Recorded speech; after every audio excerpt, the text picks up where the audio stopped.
রব্বুল আলামিনের দরবারে শুকরিয়া গুজার করি, সকালে মুহাব্বতের সাথে পড়ি একবার আলহামদুলিল্লাহ।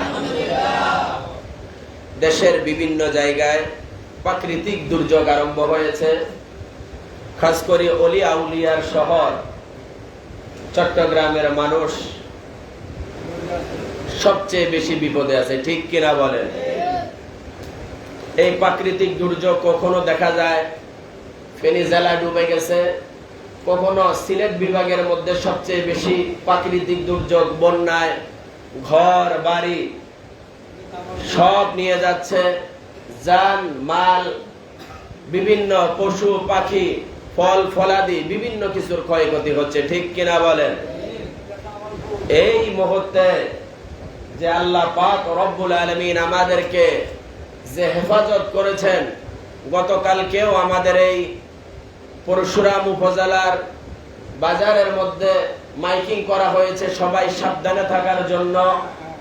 আশেপাশে যতগুলি বড় বড় প্রতিষ্ঠান রয়েছে ওই প্রতিষ্ঠানগুলি যেন তাদের তালাগুলা খোলা রাখে, যদি কোনো প্রকার কোনো জায়গায় বন্যার আভাস পাওয়া যায় যেন তারা অন্তত নিজের জান এবং যতটুকু পারে মালের হেফাজত করতে পারে, এই ধরনের আভাস পাওয়া গেছে, ঠিক কিনা বলেন? আল্লাহ পাক রব্বুল আলামিন দয়া করেছেন, গতকালকে থেকে আজকে পর্যন্ত আমাদেরকে যে হেফাজত করেছেন এই জন্য শুকরাতান পড়ি আলহামদুলিল্লাহ।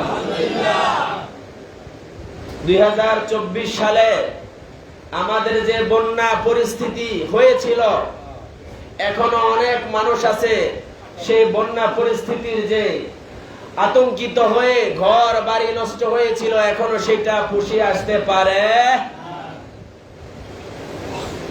এই জন্য আল্লাহ তাআলা যেন আমাদের জান এবং মাল হেফাজত করেন, সকলে বলি আমিন।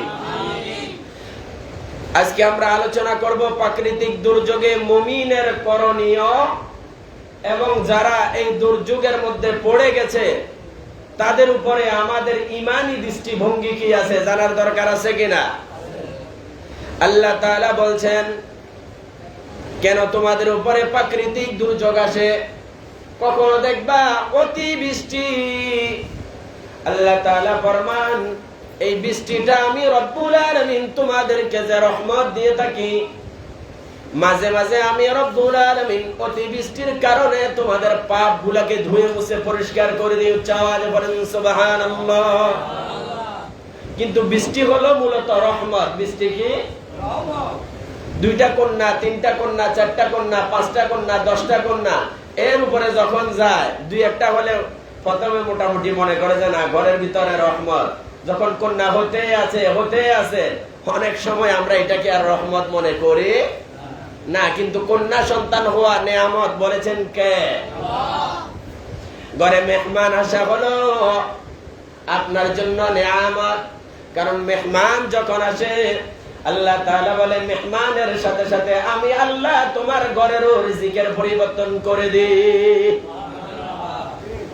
মেহমান যখন আসে আমরা নিজেদের জন্য রান্না করি, মেহমানদের জন্য রান্না করি, তখন দেখবেন ওই মেহমানকে উসিলা করে আমাদেরও খাওয়ার লিস্ট পরিবর্তন হয় কিনা বলেন? আল্লাহ তাআলা আবার বললেন রোগ শোক বিমার হওয়া এটাও রহমত।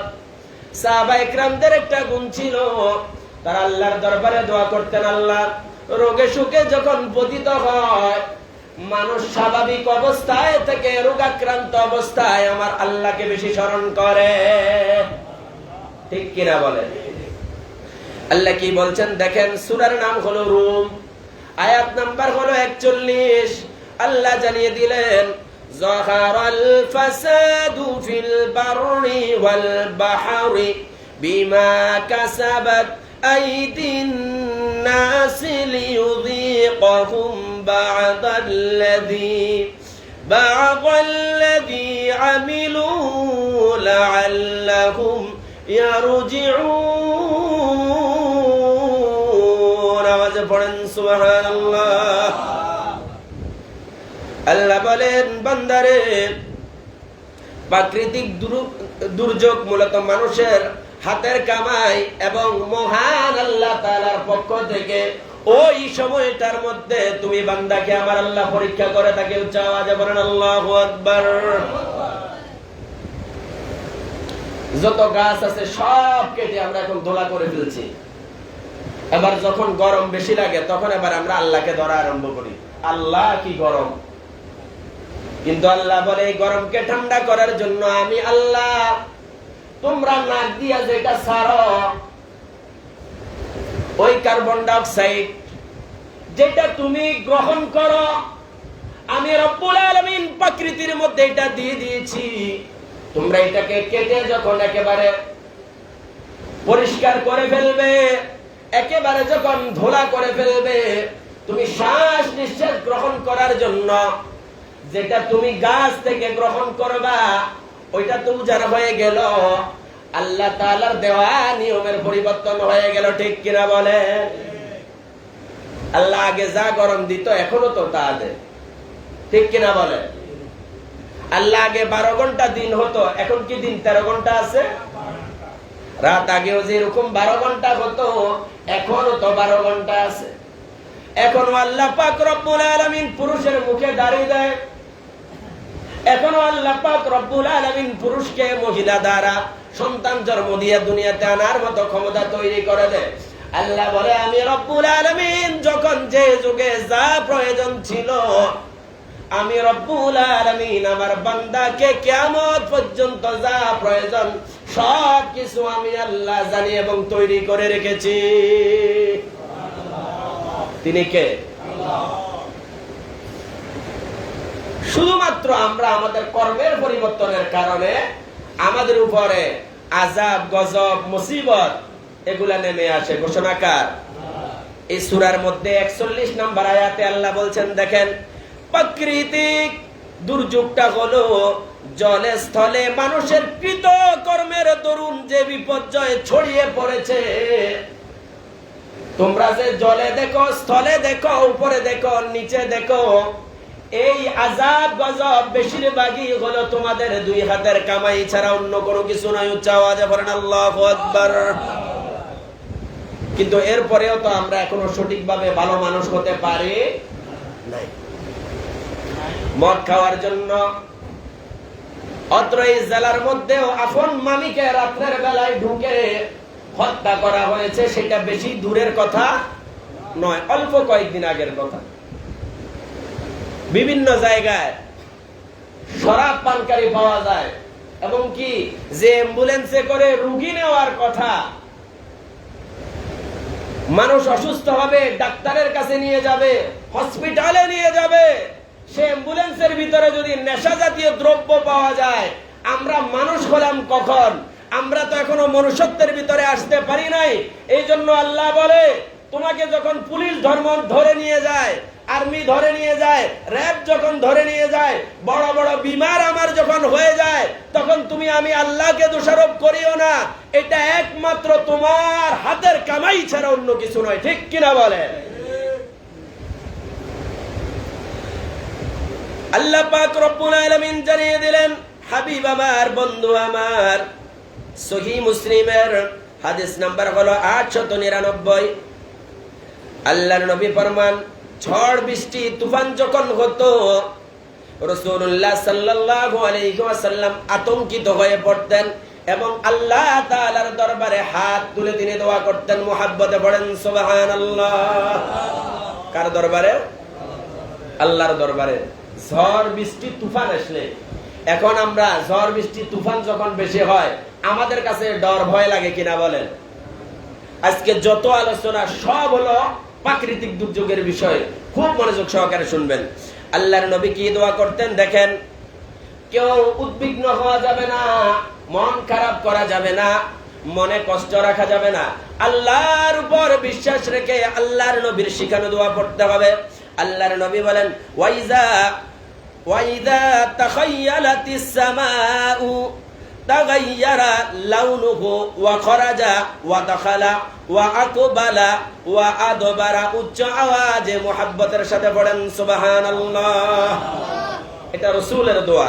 আল্লাহর নবী ফরমান, ঝড় শুরু হলে রাসূলুল্লাহ সাল্লাল্লাহু আলাইহি ওয়াসাল্লামের চেহারায় উদ্বেগের একটা ছাপ ফুটে উঠত, সাথে সাথে আল্লাহর দরবারে আল্লাহর পেয়ারা নবী তওবা করা আরম্ভ করে দিতেন, আল্লাহ এই ঝড় বৃষ্টি কঠিন বিপদ আপদ থেকে তুমি আমাদেরকে রক্ষা করো। মুহাব্বতে পড়েন সুবহানাল্লাহ। তাহলে আমরাও আল্লাহর রাসূলের দেখানো ভাবে আল্লাহর দরবারে তওবা করতে পারি, ক্ষমা চাইতে পারি। অতিবৃষ্টি, অনাবৃষ্টি, ঝড় তুফান, টর্নেডো, প্রাকৃতিক দুর্যোগ যা কিছু আসুক না কেন, একজনের উপরে ভরসা রেখে দোয়া করতে হবে, তিনি কে? আল্লাহর নবী এরপরে কি দোয়া করতেন দেখেন, ঝড়ের সময় অতিরিক্ত ঝড় যখন হয় এই দোয়াটা পড়া হলো সুন্নাত। উচ্চ আওয়াজে পড়েন সুবহানাল্লাহ। দোয়াটা কি দেখেন, দোয়াটা হলো আল্লাহুম্মা ইন্নী আসআলুকা খায়রাহা ওয়া খায়রা মা ফিহা ওয়া খায়রা মা উরসিলাত বিহি ওয়া আউযু বিকা মিন শাররিহা ওয়া শাররি মা ফিহা ওয়া শাররি মা উরসিলাত বিহি। উচ্চ আওয়াজে পড়েন সুবহানাল্লাহ। এই দোয়া আল্লাহ রাসূল বলতেন যখন ঝড় আরম্ভ হয়, অতিরিক্ত ঝড়, তখন আল্লাহ রাসূল এই দোয়া পড়াকে সুন্নত বলেছেন। মুহাব্বতে পড়ে আলহামদুলিল্লাহ। তাহলে আমরা চিৎকার করা, দূরাদূরি করা, একবার বাইরে হওয়া একবার ভিতরে ঢুকা, এই ধরনের কোনো কাজের দরকার নাই। এই ঝড় বৃষ্টি রাসূলের জমানায়ও ছিল, বর্তমানেও আছে, সামনেও থাকবে। এটা কোন আপনি চাইলে বন্ধ করতে পারবেন? বৃষ্টি বন্ধ করা যাবে? ঝড় বন্ধ করা যাবে? তুফান বন্ধ করা যাবে? সিস্টেম মোতাবেক চললে হয়তো কম বেশি হবে, কিন্তু এটা বন্ধ করার দায়িত্ব আমাদের। আল্লাহর নবী মুহাম্মদুর রাসূলুল্লাহ সাল্লাল্লাহু আলাইহি ওয়াসাল্লাম জানিয়ে দিলেন, বজ্রপাতের সময় করণীয় আমল, যখন তোমাদের কোন জায়গায় বজ্রপাত আরম্ভ হয়, শুনো শুনো। হযরত আব্দুল্লাহ ইবনে জুবাইর রাদিয়াল্লাহু তাআলা আনহু বলেন, যখন বজ্রপাতের শব্দ শুনতেন হযরত আব্দুল্লাহ ইবনে জুবাইর আল্লাহ পাক রব্বুল আলামিনের প্রিয় হাবিব মুহাম্মদুর রাসূলুল্লাহ, সকলে পড়েন সাল্লাল্লাহু আলাইহি ওয়াসাল্লাম, এই আয়াতটি পড়তেন। এটা হলো কোরআনের একটি আয়াত, সূরা রাদের মধ্যে আছে, আয়াত নাম্বার হলো 13। আল্লাহ তাআলা জানিয়ে দিলেন, সুবহানাল্লাযী ইউসাব্বিহুর রা'দু বিহামদিহি ওয়া মালাইকাতু মিন খিফাতি। উচ্চ আওয়াজে পড়েন সুবহানাল্লাহ। আব্দুল্লাহ ইবনে জুবাইর রাদিয়াল্লাহু তাআলা আনহু, বজ্রপাত যখন হয়, বড় বড় আওয়াজ যখন হয়, মেঘের আওয়াজ হয়, তখন আমাদের কাছে ভয় লাগে কিনা বলেন? এমন সময় দেখা যায় কোন গাছের উপরে পড়ছে, গাছে আগুন ধরে, গাছ সহ শেষ, দুলিশাত হয়ে গেছে। কোন মানুষের উপরে পড়েছে, মানুষ জায়গায় মারা গেছে, মানুষের চেহারাটা পরিবর্তন হয়ে যায়। এত সুন্দর চেহারার অধিকারী, এই চেহারার অধিকারী মানুষটা কালো হয়ে যায়, কারণ এটা কোনো স্বাভাবিক জিনিস নয়। এই আয়াতে কি ঘোষণা হয়েছে দেখেন, আল্লাহ তাআলা বলছেন, সুবহানাল্লাযী ইউসাব্বিহুর রা'দু বিহামদিহি ওয়া মালাইকাতু মিন খিফাতি। পবিত্র সেই সত্তা আল্লাহ তাআলা, তিনি হলেন সেই সত্তা। আল্লাহ তাআলা কেমন সত্তা দেখেন, বজ্র এবং ফেরেশতা যার ভয়ে আল্লাহ তাআলার পবিত্রতা ঘোষণা করে, যেমন আমরা নামাজের ভিতরে বলি সুবহানা রাব্বিয়াল আ'লা, পড়েন না সুবহান। নামাজের ভিতরে আমরা সুবহানা রাব্বিয়াল আ'লা বলি কিনা? সবচেয়ে পবিত্র যিনি, তিনি কে? আবার আমরা নামাজের ভিতরে যখন রুকুতে যাই, আমার হাবিবের শিখানো দোয়ায় আমরা মুহাব্বতের সাথে সকলে পড়েন সুবহানা রাব্বিয়াল আযীম। সুবহানাল্লাহ। ঘোষণা কার? আপনি যখন আল্লাহর এভাবে ঘোষণা করবেন, আল্লাহর পবিত্রতার ঘোষণা করবেন, আমার আল্লাহ খুশি না বেজার? আবার বলেন খুশি না বেজার? আল্লাহ যদি খুশি হয়, আপনার উপরে আযাব গজব বাড়বে না কমবে? আরো জোরে বলেন। আল্লাহ যখন বেরাজ হয়, আপনি যখন নামাজ ছেড়ে দেন, আপনি যখন রোজা ছেড়ে দিবেন, হালাল ভুলে যাবেন, হারাম ভুলে যাবেন, সত্য ভুলে যাবেন, সৎ কাজের আদেশ দেওয়া ভুলে যাবেন, অসৎ কাজ থেকে নিষেধ করা এটাও হুকুম, এটা ভুলে যাবেন। আল্লাহ পাক রব্বুল আলামিনের তরফ থেকে আপনার উপরে নিয়ামত নয়, আল্লাহ তাআলা ফরমান তোমার উপরে একের পর এক আযাব গজব আসতে থাকে। উচ্চ আওয়াজে পড়ি নাউযুবিল্লাহ। কিন্তু তারপরেও আমরা বুঝতে পারি লক্ষ লক্ষ টাকা বাজেট হয়েছে, কিন্তু পরিপূর্ণ কাজ হয় না। সরকার বাজেট তো ঠিক মতো দিচ্ছে, কিন্তু জায়গা মোতাবেক যখন যায় সঠিকভাবে এটার কাজ পাওয়া যায় না। তখন আপনি দোষটা কার দিবেন? এটাও তো আমাদের দুই হাতের কামাই। আপনি যদি সঠিকভাবে বাঁধতেন, আপনি সঠিকভাবে যদি রাস্তা করতেন, আপনি যদি সঠিকভাবে পোলটা করতেন, সঠিকভাবে যদি আপনি বিল্ডিংটা করতেন, সঠিকভাবে অন্য কাজগুলা করতেন, তাহলে এই ধরনের দুর্ঘটনা হওয়ার সম্ভাবনা ছিল না। এটাও আমাদের দুই হাতের কামাই ছাড়া অন্য কিছু। সালাতুন ইয়া রাসূলুল্লাহ।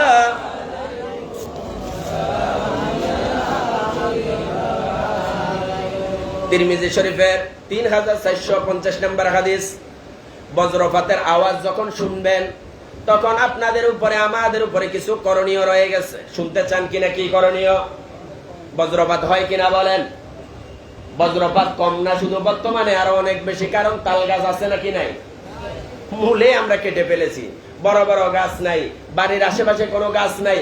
অক্সিজেন যেগুলো আমাদেরকে দিবে সেই গাছ ধরনের কোনো প্রকারের গাছ নাই। আস্তে আস্তে আস্তে আস্তে মানুষ যেই পরিমাণে এখন স্ট্রোক করে মারা যাচ্ছে, শ্বাস প্রশ্বাসের সমস্যায় মারা যাচ্ছে, গত 10, 15, 20 বছর আগের যদি মানুষদেরকে জিজ্ঞাসা করা হয়, আমার মনে হয় এই ধরনের নতুন নতুন রোগের নামও শোনা যায় নাই, মানুষ এইভাবে মারা যায়। তিরমিজি শরীফের হাদিস নাম্বার হলো 3450 নম্বর হাদিস। আল্লাহর নবী বলেন, বজ্রপাতের আওয়াজ যখন শুনবে তোমরা এই ধরনের দোয়াটা পড়া আরম্ভ করো। আল্লাহর নবী ফরমান, দোয়াটা হলো কি?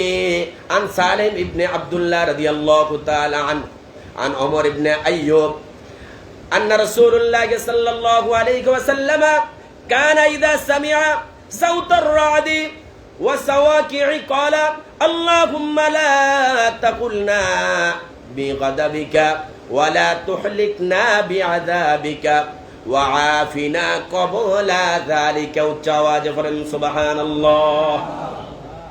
আল্লাহর নবী ফরমান, রাসূলুল্লাহ সাল্লাল্লাহু আলাইহি ওয়াসাল্লাম তিনি বলেছেন, হে আমার আল্লাহ, আপনার গজব দিয়ে আমাদেরকে হত্যা করবেন না এবং আপনার আযাব দিয়ে আমাদেরকে ধ্বংস করবেন না, বরং এর আগেই আপনি আমাদেরকে ক্ষমা করে আপনার প্রিয় বান্দা হিসেবে কবুল করেন। পড়েন আমিন। পড়েন আবার সুবহানাল্লাহ। কি দোয়া, কঠিন দোয়া। চিন্তা করেন, হে আমার আল্লাহ, আপনার কোন আযাব দিয়ে আপনি আমাদেরকে ধ্বংস করবেন না। যারা আরবিতে পারেন না, এই বাংলায় যখন এই ধরনের বজ্রপাতের কঠিন কঠিন আওয়াজ শোনা যাবে, ওই সময়ের মধ্যে হাত তুলে আল্লাহর দরবারে দোয়া করবেন, হে আমার আল্লাহ, আপনার কোন আযাব দিয়ে আপনি আমাদেরকে ধ্বংস করিয়েন, আপনার কোন গজব দিয়ে আপনি আমাদেরকে ধ্বংস করিয়েন না। হে আমার আল্লাহ, এই গজব এবং আযাব, মুসিবত, বালা আসার আগে আগে আপনি আমাদেরকে প্রিয় বান্দা মনে করে ক্ষমা করে দেন। সকলে পড়ি সুবহানাল্লাহ। রাসূলুল্লাহ সাল্লাল্লাহু আলাইহি ওয়াসাল্লাম ফরমান, যখন তোমাদের আশেপাশে কোন প্রকারের বিপদে পড়বে, যখন কেউ বন্যায় কবলিত হয় কিনা মাঝে মাঝে বলেন, দেখা গেল পরশুরাম বাজারে যারা আছে তারা ভালো আছে, শলিয়া গ্রামে বন্যায় কবলিত হয়ে ঘর দুয়ার বাড়িঘর সব উঠে নিয়ে গেছে। সেটা অল্প কয়েকদিন আগের কথা, ঠিক কিনা বলেন? আল্লাহর নবী কি বলেছেন দেখেন, সহিহ মুসলিম হাদিস নাম্বার হলো 2699 নম্বর হাদিস। আল্লাহর নবী মুহাম্মদুর রাসূলুল্লাহ সাল্লাল্লাহু আলাইহি ওয়াসাল্লাম ফরমান, যখন তোমাদের আশেপাশে কেউ বিপদে পড়ে যায়, ঘর বাড়ি নষ্ট হয়ে যায়, বন্যায় কবলিত হয়ে যায়, অতিবৃষ্টি হয়, অনাবৃষ্টি হয়, আযাব গজব যখন তোমার আশেপাশে কোথাও দেখা যায়, তখন তুমি বান্দা হিসেবে আল্লাহর আরেক বান্দার উপরে তোমার কিছু করণীয় কাজ রয়েছে। জোরে বলেন সুবহানাল্লাহ।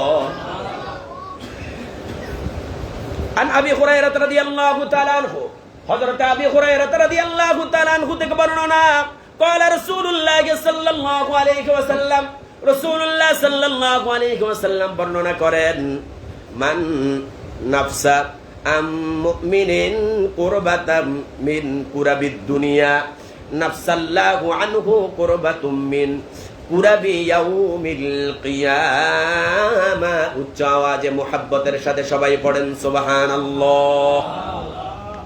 আল্লাহর নবী বলছেন, যে ব্যক্তি কোন মুমিনের দুনিয়াবি কোন বিপদকে দূর করে, কাদের? দুনিয়াতে কোন মুমিন ব্যক্তির একটা বিপদ, হঠাৎ করে তিনি বিপদে পড়ে গেছেন, টাকা নাই, আপনি হাওলাত দিলেন, হঠাৎ তিনি রোগাক্রান্ত হয়ে গেছেন, আপনি শোনার পরে তাকে হসপিটালে নিয়ে গেলেন, ওনার বাড়িতে কোনো কঠিন বিপদ হয়েছে, আপনি যাওয়ার পরে তার বিপদ আপদটা আপনি দূরীভূত করে দিলেন। এটা করার দরকার আছে কিনা? আগের দিনে করা হইতো কিনা বলেন?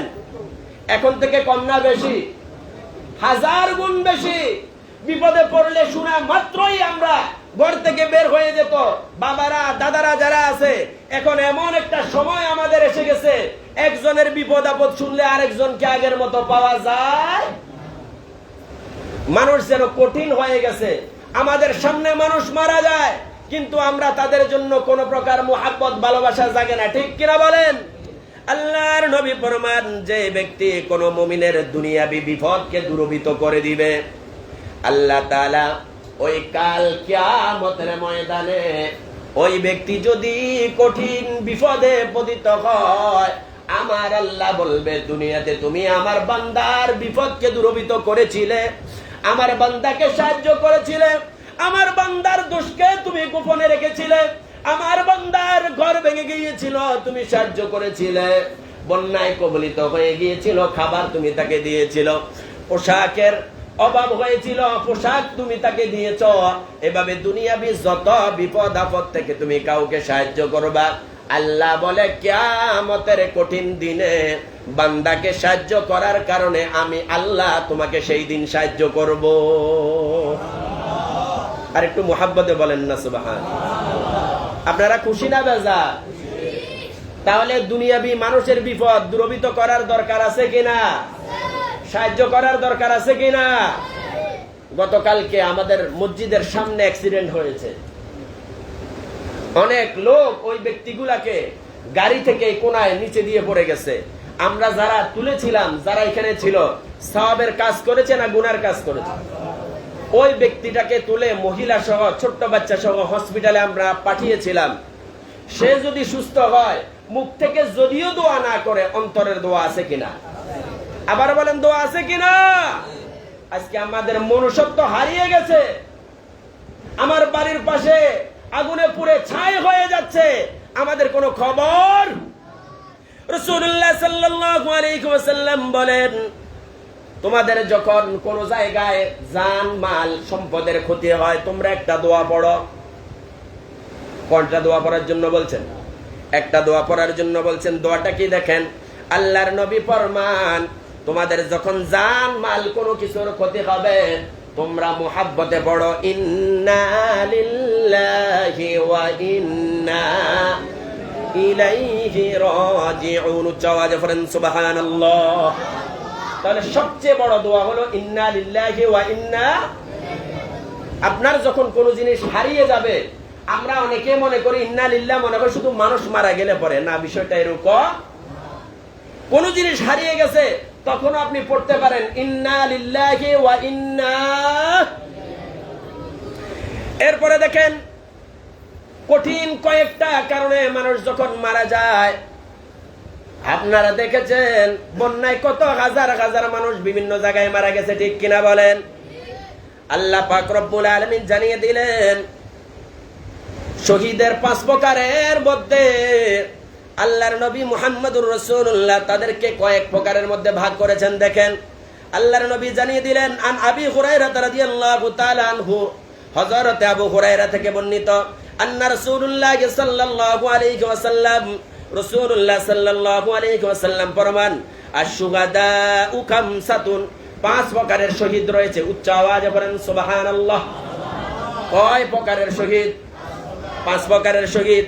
1 নম্বরে হলো মাতমুউন। আল্লাহর নবী জানিয়ে দিলেন, কেউ যদি মহামারীতে কোন জায়গায় মারা যায়, তোমরা তাকে শহীদ বলে বর্ণনা করো, কারণ আল্লাহর নবী ফরমান মহামারীতে যখন মারা যায় আমার আল্লাহ তাকে শহীদের মর্তবা দান করে দেয়। কিসে মারা গেলে? 1 নাম্বার শহীদ। 2 নাম্বার হলো পেটের ব্যথার কারণে মারা গেলে। আছে কিনা পেটের ব্যথা? আমাদের রহিম ভাইয়ের শালা গত কয়েকদিন আগে মারা গেছে, কলিজা টলিজা কেটে এক সাইডে রেখে পেটের অতিরিক্ত ব্যথার কারণে মারা গেছে। এই পেটের কঠিন ব্যথার কারণে কেউ যদি মারা যায়, আল্লাহর নবী ফরমান ওয়াল মাবতুন, এরপরে বলেছেন ওয়াল গরকু ওয়া সাহিবুল হাদিয়ে ওয়া শুহাদাই ফি সাবিলিল্লাহ, উচ্চ আওয়াজে পড়েন সুবহানাল্লাহ। 3 নম্বরে হলো কোন ব্যক্তি যদি পানিতে ডুবে মারা যায়, মুহাব্বতের সাথে পড়েন সুবহানাল্লাহ। গত সম্ভবত 3 দিন আগে এই দিকের কোন একজন ছেলে পানিতে, জঙ্গল কোনায় পানিতে সে গোসল করার জন্য নেমেছিল, এরপরে নেমেছে এক জায়গায়, পাওয়া গেছে আর এক জায়গায়। যারা এই ধরনের পানিতে ডুবে মারা যায় আল্লাহর নবী ফরমান তোমরা তাদেরকে সাধারণ মৃত্যু বলিও না, তোমরা তাদেরকে শহীদের মর্তবার কথা বলতে পারো। আল্লাহর নবী তাদেরকে বলেছেন যে এই ব্যক্তি পানিতে ডুবে মারা যায় তাদেরকে আমার আল্লাহ শহীদের মর্তবা দান করেন। এরপরে হলো পাহাড় দোষে মারা গেছে, চট্টগ্রামের ভিতরে শোনা গেছে গত 2-1 দিন আগে সম্ভবত গাড়ির নিচে পড়ে মারা গেছে। কোনো কিছু চাপা পড়ে যদি কেউ মারা যায় আল্লাহর নবী ফরমান 4 নম্বরে আমি রাসূল হাবিব গো আপনি সবাইকে বলে দেন, আপনার উম্মতদেরকে জানিয়ে দেন, চাপা পড়ে মারা গেলে তাদেরকেও শহীদের মর্তবা দান করা হবে। গাড়ির চাপে পড়ে মারা গেছেন, পাহাড়ের চাপে পড়ে মারা গেছেন, ঘরের নিচে পড়ে মারা গেছেন, গাছের নিচে পড়ে মারা গেছেন, কোনো কিছু চাপা পড়ার পরে কোন ব্যক্তি যদি মারা যায় তাকে শহীদের মর্তবা যিনি দিবেন তিনি কে? আল্লাহ।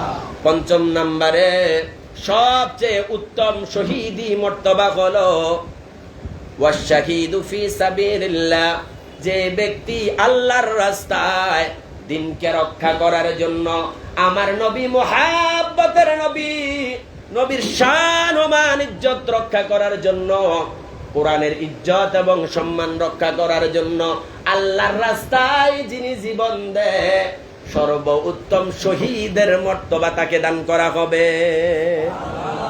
আরো জোরে পড়েন, এই মর্তবা দিবেন কে?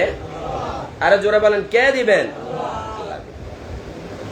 এবার আসেন কেন এই শহীদি মর্তবা তাদেরকে নরমাল মৃত্যু থেকে বেশি দেওয়া হলো শুনেন। শহীদের মর্যাদার ওয়াজ তো আমরা অহরহ শুনি, আমিও করেছি কয়েকবার, প্রতি বছর অন্তত 1-2 বার করা হয়।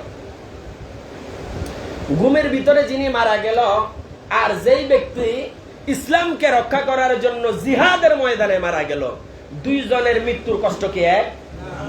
সবাই কথা বলেন, এক? আমি ঘুমের ভিতরে কালিমা পড়তে পড়তে মারা গেলাম, আমার আদরের স্ত্রী ডান পাশে কালিমা পড়ছেন, সন্তানেরা কান্না করছেন, আরেকজন ব্যক্তি পেটের ব্যথা নিয়ে চিৎকার করতে করতে মারা গেল। 2 জনের মৃত্যুর কষ্ট কখনো এক হয়? এই জন্য আল্লাহর নবী ফরমান তাদেরকে এই কারণে সবচেয়ে বেশি মর্যাদা দেওয়া হবে, মর্তবা দেওয়া হবে। সাধারণ মৃত্যুর চাইতে শহীদের মৃত্যুর মর্যাদা কষ্ট 1000 গুণে বেশি। আল্লাহুম্মা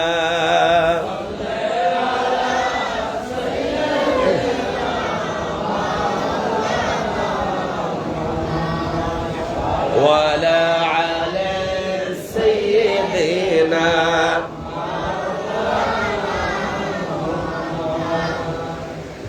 বৃষ্টির সময় বিশেষ কিছু দোয়া এবং আমল শুনতে চাই কিনা?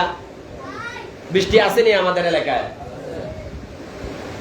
এখন তো দেখা যায় কলেজ মসজিদে বৃষ্টি আছে, এই রোডে গেলে বৃষ্টি নাই।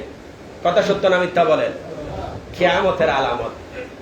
আল্লাহর নবী ফরমান কিয়ামতের আগে এমন কিছু আলামত দেখা যাবে। আলামত হলো 2 প্রকার, আলামতে কুবরা, আলামতে সুগরা। একটা হলো বড় বড় আলামত কিয়ামতের, একটা হলো ছোট ছোট আলামত। এখন এত বেশি আলামত দেখা যাচ্ছে, একটু চিন্তা ভাবনা করলেই আপনার ডানে বামে সামনে পিছনে যে কঠিন কঠিন কিছু কথাবার্তা এখন শোনা যাচ্ছে, এগুলা মনে হয় গত 2-4-5 বছর আগে আমরা শুনি না। বাবার সাথে মায়ের সমস্যা, মেয়ের সাথে ভাইয়ের সমস্যা, খালার সাথে ভাগিনার সমস্যা, এই সমস্যা ওই সমস্যা, সামাজিক অবক্ষয় যেতে যেতে যেতে যেতে হতে হতে হতে হতে এমন অবস্থায় চলে গেছে, আল্লাহ রসুল যে বললেন কিয়ামতের আগে হাতের ভিতরে কয়লা রাখা যেমন কষ্টকর, তার চেয়ে আরো কঠিন হবে ঈমানকে ধরে রাখা। ঠিক কিনা বলেন? আল্লাহর নবী প্রমাণ। আল্লাহর রসুল বলতেন যখন বৃষ্টি হতো আমি রসুল এই দোয়াটা পড়তাম।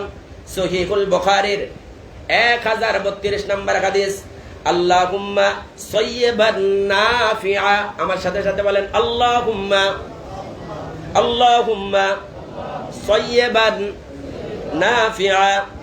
হে আমার আল্লাহ, আমাদের উপর উপকারী বৃষ্টি তুমি বর্ষণ করো। সকলে বলি আমিন। কি কারী বৃষ্টি? উপকারী বৃষ্টি। এবার বিস্তারিত আলোচনা করছি, শুনেন। কেন বৃষ্টি আপনার উপরে আমার উপরে মাঝে মাঝে গজব হয়ে যায়? আমার আল্লাহ তো বললেন বৃষ্টিটা বান্দার জন্য রহমত। উচ্চ আওয়াজে পড়েন সুবহানাল্লাহ। বৃষ্টি রহমত বলেছেন কে? কিন্তু মাঝে মাঝে এত বৃষ্টি, আবার আমার ঘর দুয়ার বাড়ি ঘর ফসলাদি পশু পাখি যা আছে সব কিছু মরে ছাই। চট্টগ্রামের মানুষের কি অবস্থা আপনি চিন্তা করেন। একটু দেখেন, মোবাইল খুললেই টেলিভিশন খুললেই আপনি দেখবেন বাংলাদেশের দ্বিতীয়তম রাজধানী যেটা অলি আউলিয়ার শহর, সেই শহর চট্টগ্রামে আজকে পানি যাওয়ার জায়গা। সারা বাংলাদেশের মধ্যে বিখ্যাত মাদ্রাসা জামিয়া আহমদিয়ার টেবিল তোলা দেখে আমি অবাক হয়ে গেলাম। কি অবস্থা আপনি চিন্তা করেছেন?